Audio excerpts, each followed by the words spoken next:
मौजे भांडगाव मसोबा देवस्थान शेजारील नदीपात्रात पशुहत्या आणि अवैध दारू विक्री आहे चालू आणि त्याचा ग्रामसभेचा ठराव आहे आणि त्या ठरावाला न्यायालयाच्या आदेशाला डावलून ही जी काय स्वतःची घरं भरण्यासाठी पशुहत्या दारू विक्री सुरू ठेवणाऱ्या ट्रस्टवर गुन्हा दाखल करावा ह्यासाठी तुम्ही आंदोलन केलं करताय तर काय विषय आहे हा?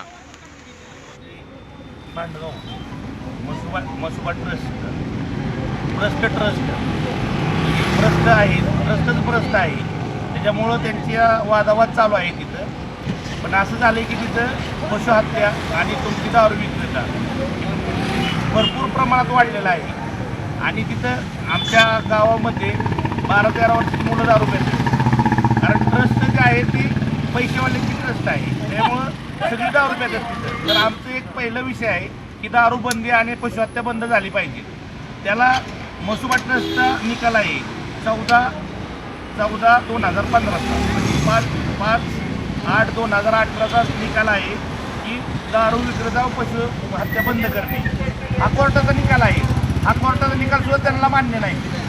दुसरी गोष्ट आयुक्ताचा निकाल आहे किती तारखेचा आहे 1/10/2015चा की पशुहत्या आणि दारू बंद करणे त्याचं सुद्धा त्यांनी मान्य केलं नाही. कारण स्वतःची घरं भरण्यासाठी त्यांनी ती चालू ठेवली. आणि तिसरा ग्रामसभेचा ठराव आहे की दारू बंद झाली पाहिजे, पशुहत्या मसोबा ट्रस्ट बंद झाली पाहिजे. 2022चा निकाल आहे म्हणजे त्यांनी ग्रामसभेचा ठराव आहे. तर ह्या ठरावाला मान्य नाही म्हणजे त्यांना कायदाच मंजूर नाही. कायदा मंजूर नसल्यामुळे त्यांचा मनमानी कारभार सगळा चाललाय की बंद व्हावा आणि दारू विक्रेता आमची बंद व्हावा. पोलीस प्रशासन आणि ग्रामपंचायतीने आपली दखल घेतली. 2025ला 15 ऑगस्ट दिवशी माझं उपोषण होतं. त्या उपोषणामध्ये ती म्हणली होती आम्ही कारवाई करू, पण त्यांनी अजिबात कुठलीही कारवाई केली नाही. फक्त मला शंकर राऊतचा एक फोन आलता PIचा, त्याच्यावर फोन नाही ना काही नाही. आता हे तुम्ही तहसील कार्यालयासमोर आंदोलन तुमचं सुरू आहे तर तहसीलदार साहेबांनी काय याची दखल घेतली की नाही? तहसीलदार साहेब आपल्या गाडीत जातात, इकडे बघत सुद्धा नाही.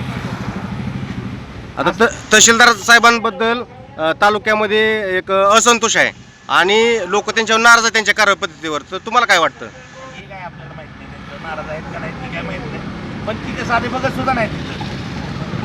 म्हणजे तुमच्यावर तहसीलदारांचा काय धाक आहे का की तुम्ही त्यांच्या विरोधात बोलायला भेट आहे? नाही नाही तसं काहीच नाही ना, विशेष नाही लोक आहे, पण त्यांनी बघत सुद्धा नाही. पण इथून पुढे आपली जर दखल जर नाही घेतली तर आपली दखल जर नाही पुढची घेतली भूमिका तरी मिनी भांडगाव तयार करू आम्ही तहसील कचेरी किंवा पोलीस स्टेशनच्या पुढे.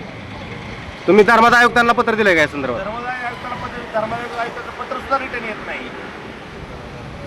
नाही नाही आता पत्र जरी दिलं तर त्यांचं पत्र सुद्धा येत नाही माघारी.